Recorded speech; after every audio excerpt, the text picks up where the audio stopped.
আমার মায়েরা খেয়াল করে শুনুন, বিশ্বনবী আপনাদের উদ্দেশ্য করে বলেন, বিশ্বনবী আপনাদেরকে 4টা কাজের কথা বলেছেন, খুব বেশি না, 4টা করলে 8 জান্নাতের দরজা সব খোলা। কোনটা দিয়ে যাবেন?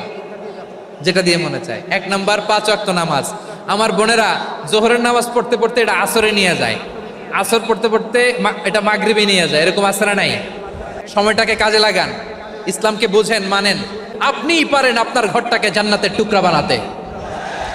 একটা family, it's a very big institution and you are the MD, the managing director of this institution. চিল্লায় বলেন ঠিক কিনা?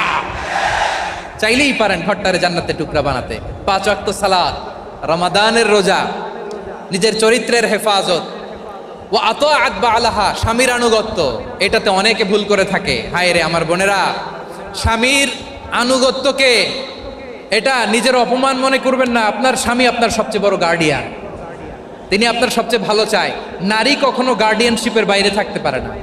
হয় আপনি বাবার গার্ডিয়ানশিপের ভেতরে, বাপ না থাকলে ভাই আপনার গার্ডিয়ান, ভাই না থাকলে চাচা গার্ডিয়ান, বিয়ের পরে আপনার স্বামী আপনার গার্ডিয়ান।